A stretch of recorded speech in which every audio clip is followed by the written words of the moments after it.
Welcome along. I'm James Olley and I've got Mark Ogden and Rob Dawson here with me in the studio. I'm reminded of a clip from Blackadder, which is a cult BBC comedy from the 90s, for anyone unaware of where he talks to his servant and he says, well, you've done a really great job there.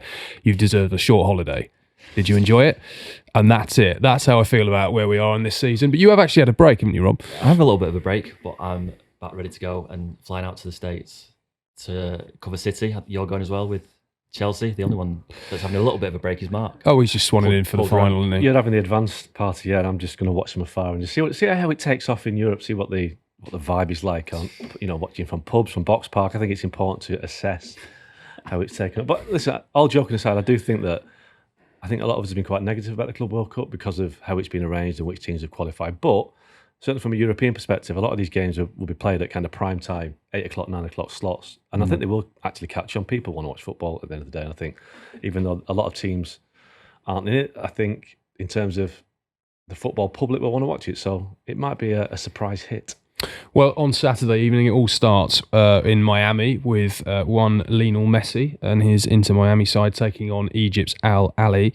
What are we expecting then, guys, going into the tournament? Mark, you mentioned the sort of lukewarm reception it's got in Europe. Do you think once it's underway, it will gather momentum and it will start picking up traction? Yeah, look, it's going to be different from an international World Cup because let's be honest, if an international World Cup is around, the whole country gets behind it and wants to watch their team play. And it's, from a UK perspective, Chelsea, Man City aren't universally popular in the UK, so it's different. But I do think it'll catch the attention of fans because they want to watch the big teams play.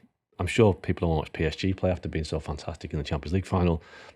From my perspective, I'm looking forward to watching the teams that, from South America that will have, the stars of the future maybe that we know a lot of South American kids now come over at 16, 17 to play for European teams, but there may be some real gems over there that are about to be discovered. So I think it will have something, but I think the negativity is obviously around the fact that, well, I think a lot of it's been fueled by Gianni Infantino, hasn't it? The fact that he's basically made this his little project, and the way that Inter Miami were kind of crowbarred into the tournament, how the Club World Cup trophy seems to spend its life in the Oval Office. It's just all a bit weird, but I think once the football starts, all the off-field nonsense might subside a little bit, as it does in the club in the men's World Cup, or the Qatar was the same, wasn't it? Once the football starts, people tend to forget about the negativity. Yeah, but that was a World Cup. This is a Club World Cup, an expanded tournament that I am finding it difficult to suspend my cynicism about it. I have to say, because it's all so artificial. And I know you can say, well, every tournament is artificial to the point that then it creates its own history. But they've had to create a transfer window for this. They've shoehorned teams in. They're still trying to get Cristiano Ronaldo in there somehow. They're struggling to push the tickets. As you say, the trophy's been sat in the Oval Office. Pretty gaudy, the whole affair, that whole show with Infantino and Donald Trump. Rob, do you share my cynicism, or am I focusing on the wrong things here? It just feels as though the clubs have been, had a lot of cash thrown at them and regulations written where you've got to pick your best team and you've got to come and there'll be loads of money and all of this. I'm struggling to see the sort of the football purity in the middle of all this. I think with any new tournament, it's the unknown, isn't it, that creates scepticism, and I don't think it helps when, and we're going to talk later on in the podcast about whether teams are taking this seriously or not. I don't think that helps. There's never these questions before a World Cup, is there? Are England going to take a World Cup seriously? Obviously. I don't think it helps when fans are kind of faced with these questions about whether the big European teams, in particular, are going to take it seriously. I tend to agree with Mark, though. I think that eventually football fandom will take over, and that maybe there won't be an awful lot of fans tuning in for, I don't know, Porto versus Palmeiras. Obviously not in Europe, but when it gets to the latter rounds of this, if this goes the way that we all think it does, the UEFA teams are going to be the strongest, and you end up having PSG against Real Madrid in the quarters, or City versus Bayern Munich in the semi-final. That will draw people to watch. Maybe not in the stadium, because I think that's a different issue. That's about kind of captivating the American public into watching football matches on the ground. I think in terms of TV audience, I think people will tune into that, particularly if the games are at the right times, which they are because of the staggered kickoff times. I think ultimately fans want to watch football, and this essentially is going to be the world's best teams competing against each other, and I think people will watch that. I think the issue for me though is it's the players are worn out. I mean, certainly the players that play at the big teams in Europe, they're playing too much football, and this is coming at a time where it's supposed to be the rest period. It's supposed to be the rest period in between major tournament years. You know, there's no Euros or Copa America this summer. There's no World Cup. So this is generally the summer that players get a rest. So we know that a lot of players, I mean, you look at the Man City players, how they really struggled to get the season completed. And I just feel for them a little bit. And I think the fans, there's a fan fatigue as well. But once it gets going, I'm sure it'll be of interest. But the issue for me, the defining image of this tournament for me is Gianni Infantino like some weird uncle with his thumbs up all the time and you know, showing off his trophy and welcoming Lionel Messi. It's just a bit wrong. And I think it's been borne out. It's almost like a spiteful competition to hit back at UEFA. UEFA have the Champions League. That's the biggest, most glamorous club competition in the world. It makes loads of money for UEFA, and FIFA want a slice of that pie. And it just feels like it's been done for financial reasons rather than football reasons. And that's what I don't like about it. It's just, it feels like the Infantino tournament rather than the FIFA tournament. And I'm not saying that in a positive way. It could die on its feet. I think that's the danger for any new, not that this is a new tournament or this is an expanded version of the tournament. There is a danger that there could just be fatigue around the whole thing, that the players don't care, the managers don't care, fans switch off and think, oh, I'm just gonna wait till the Premier League starts or the European League starts. I don't really care whether my team wins or loses. On the flip side of that, I think that it could go the opposite way. And maybe this is obviously the first go at this. In 4 years' time, or maybe 8 years' time, when we're into the second and third go at this, that we may look at this conversation and go, oh, I can't ever believe that we thought that this wasn't going to take off, because look how big it is and look how great it is. That's very possible, but we should also remember that the players tried to come together to launch legal action against FIFA over the match calendar.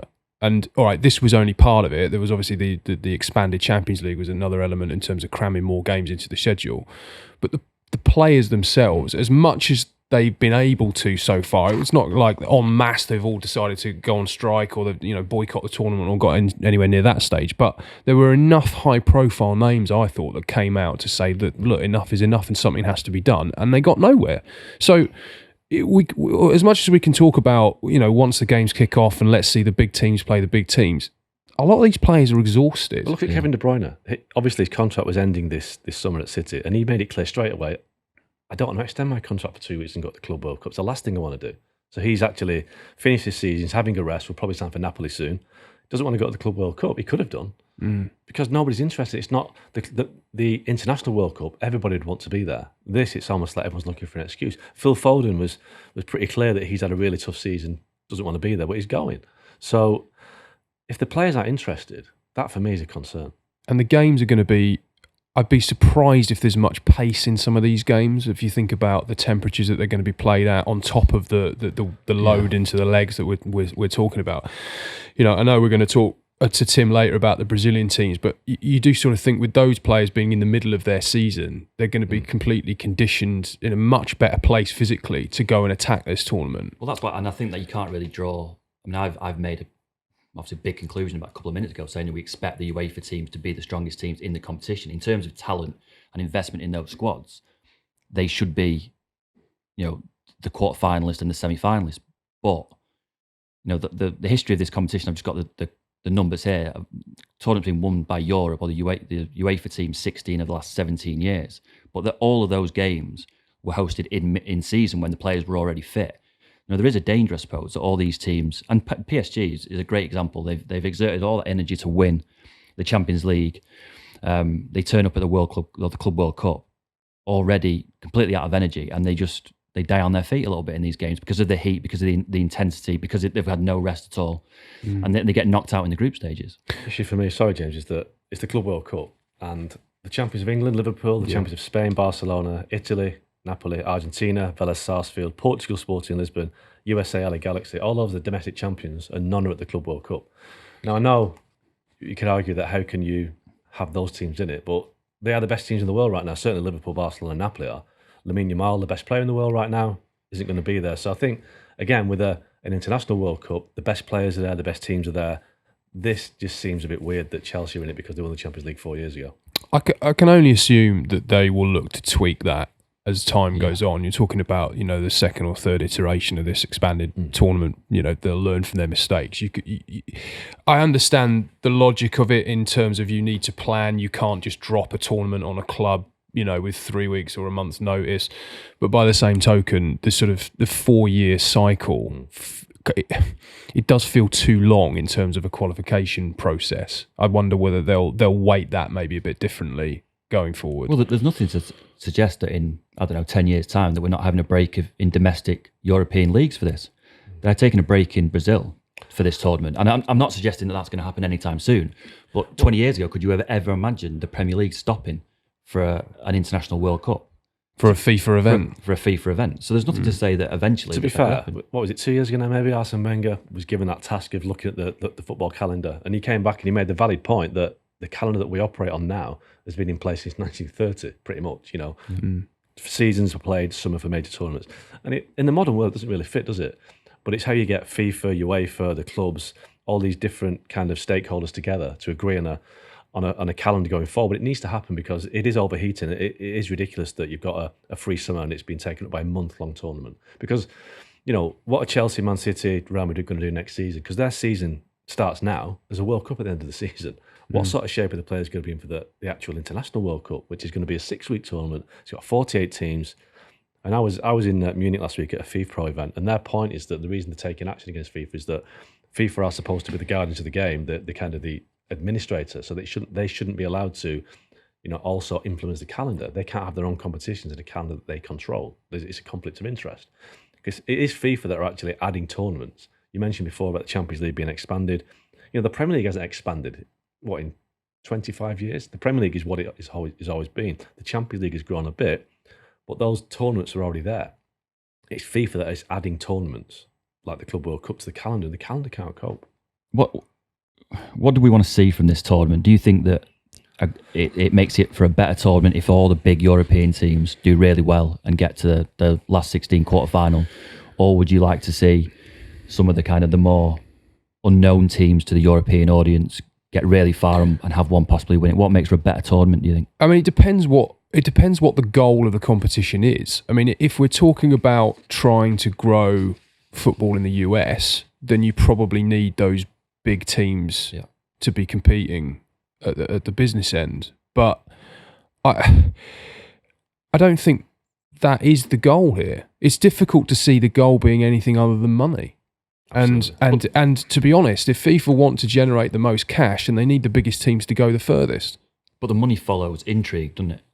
There's only intrigue in the tournament if people are tuning in to watch something that the result isn't already written. And it's all very well having the money available for this one, but presumably the goal is to have this every 4 years and to have it grow and grow and grow. And so I just don't see how it's sustainable in this current format, in the sense that it comes in a free window. In a free summer, I don't see how it works. I mean, one solution could be, and I don't think it'll ever happen, is that if you want to play in the Club World Cup, the money is so big, then you do it over a season like the Champions League, and you opt out of the Champions League that season. So if Real Madrid and Man City are in it, they play that season of the Club World Cup and step out of the Champions League. But that won't happen because UEFA won't have that. The thing is, there was also a middle ground here. I mean, there was a tournament that lasted a week with 4 teams in it. I went and did it in Abu Dhabi when Chelsea won it, and it was a bit strange, but it kind of worked, and you weren't really there long enough to sort of be that concerned about the wider champions of each continent, don't you? Issue of it. Yeah. And what we've gone from is a very small, compact tournament to a really bloated version where you'd actually think there's a middle step there where, say, it had gone to, even if it had gone to 16 teams, you could say, well, all right, 16 teams, you could try and play it in, I don't know, 2 or 3 weeks, condense it down a little bit more and try that. But to go straight to 32 teams, it's almost presuming that there's an audience for that rather than proving that there is one by building on a stepping stone from where it was for 1 week to go for, say, two and a half It's always weeks. a solution, though, isn't it, for football authorities, that a bigger tournament is a better tournament. And you saw what happened with the Euros. I mean, lots of people would have preferred to have the Euros stay as it was, as what was it, 16 teams, have really kind of condensed tournament, fewer games, but higher quality. And it's just turned into a basically European version of the World Cup. And that's exactly why they've gone with this straight out the gate. I mean, we know that ticket sales aren't particularly great, and in an international World Cup, you can always rely on, a community of, maybe if Cameroon at the World Cup, there'll be a Cameroonian community in the US that will all come together to watch the games in wherever. If it's Kansas City or Seattle, they will go there. But I don't know how you're going to fill a ground with fans from Mamelodi Sundowns versus Ulsan. I just don't know how it works. I mean, Wydad versus Al Ain. What sort of Moroccan and UAE communities in the US to fill a ground? And we know that ticket sales are struggling. I don't see neutrals buying tickets for these games. They want to watch Inter Miami, they want to watch Real Madrid, they want to watch PSG. There's tickets available for the opening game. Yeah, absolutely. I think it's important to say that's that in Miami, and that's Messi. And that's Messi in Miami. That we are all based in England, and we have got quite a strong European bias, and the feeling in Europe is of a little bit of kind of, I don't know, shrugging your shoulders a little bit. But there has been a massive response to this tournament elsewhere in the world. I mean, if this was being held in Brazil or Argentina, if it was held, if the game's in Buenos Aires and Rosario, I'd imagine the grounds would be full. It'd be exciting, but because it's in the US, that doesn't help either, because there's not a domestic club scene in the US that isn't yet big enough and mature enough to actually embrace it. Well, and also, we have to mention the political environment in the US at the moment is not really conducive to people coming, to sort of watch and travel and be a tourist in the country. Then you think the ticket prices are extremely expensive. And I know there's a dynamic pricing thing in play here, which I think FIFA have now dropped the prices for that opening game in particular dramatically from where they were. I think they're about a fifth of what they were when they first went on sale.